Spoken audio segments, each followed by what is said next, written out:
Dahil Sabado ngayon, bumili na naman tayo ng panibago nating sasakyan. At tignan nyo naman kung gaano kadumi itong sasakyan na to, boy. Pang!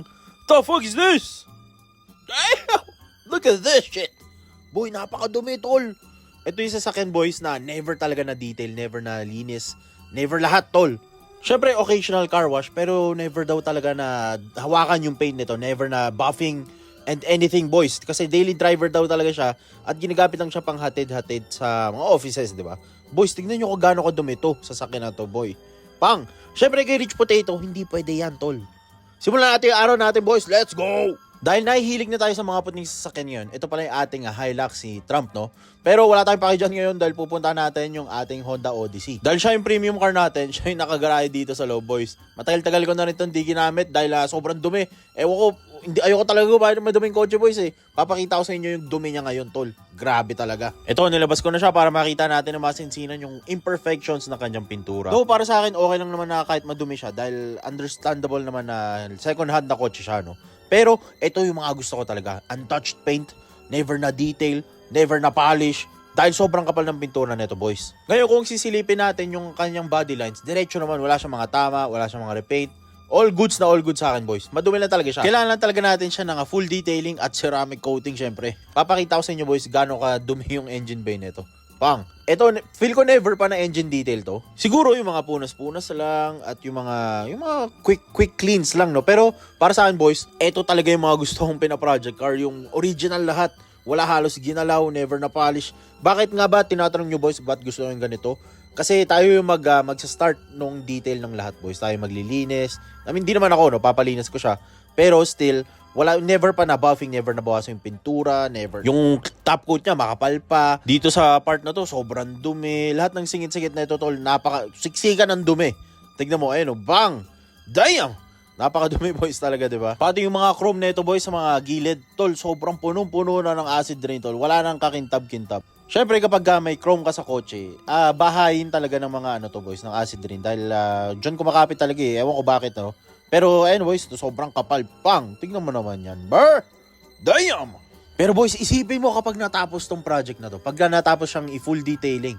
Dadalhin pala natin to, boys, sa Detail Avenue X Attention to Details. Dito lang yan, boys, sa may Pasig area. Para syempre ma-full detailing natin yung ating sasakyan. Grabe, boys, lahat ng siksikan ng sasakyan na to, sobrang dumi talaga. Ito talaga yung mga malalaman mo na never talaga siya nahahawakan eh, di ba? Which is okay lang naman talaga yun. At ako lang naman yung nag-iinarte sa mga ganitong bagay. Dito naman sa interior, boys, okay naman yung leather seats niya. May balat-bayag lang dito sa armrest. Pero pag pumasok ko dito, makikita mo talaga na yung dumi talaga. Ayun no, pati sa visor. Paano ka nagkadumi sa visor, tol? Pang, pati mga sulok-sulukan na ito. Ayun, pang. Ang dumi ng lahat, shit. Paano nangyari ito? Paano pinasukan ng alikabok yan? Pag binaba mo yan, boy, bam! Paano nadumihan yan? The fuck? Ang tagal ko na nag-kotse, pero parang never ko naman nadumihin yung side nung sasakyan na yan. May stain dito, may hugis bayag na yung armrest. Though, pati sa mga gilid-gilid, sobrang dumi eh. Ano ba, nagbitaw ba ng manok dito kaya sobrang dumi? Dito sa, boys, ayun o. Boy, pag nakababayan, ang dugyot kasi tignan, di ba? May mga stains din sa handlebar. Ito, hindi ko alam kung matatanggal pa ba yan. May ketchup. Kapag may mga chrome parts yung inyong mga sasakyan, madalas na ditong nale-left over yung part na to. Ito kasi yung mga tinatambayan talaga na acid rain eh.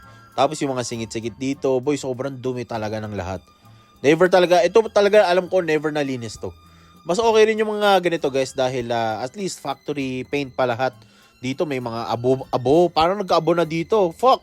Joke lang. Alam ko naman, syempre, boys, sa taon na ginamit tong sasakyan, tapos never siya na bigyan ng panahon para linisin, nag-accumulate na syempre yung mga dumi, di ba?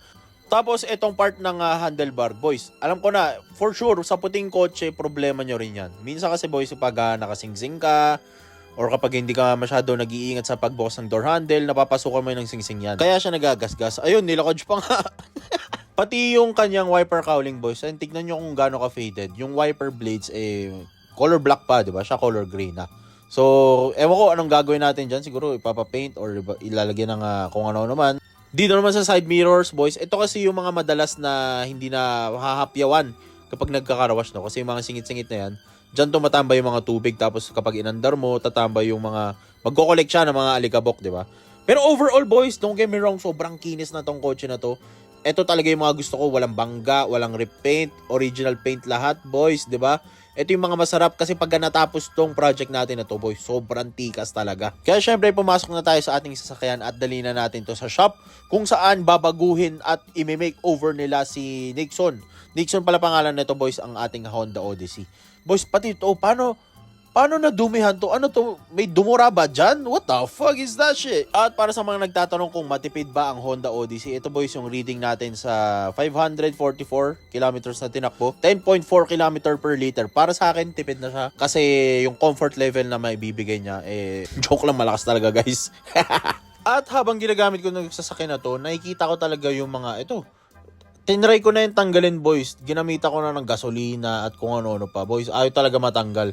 Hindi ko na alam anong gagawin. Pagod na ako kaya pa-diretso na natin to sa detailing shop. At parang nag-teleport lang. Muntikan pa ako mabangga dito. 30 seconds na akong nakasignalate pero muntikan pa kami magkabanggaan ni Kuya. Pasensya na, bossing. Hindi mo nakita. Okay lang naman. Hindi naman tayo nagkabanggaan. Pero ito na yung lugar kung saan natin i-makeover si Nixon.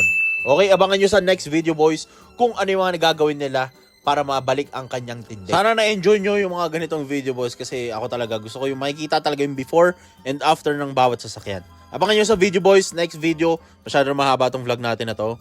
Abangan nyo sa next video kung ano yung mga susunod na gagawin para kay Nixon. Let's go! Pahapiyaw muna. Tignan mo na kung gaano kakitabi ang Hyundai Ambler. Ay!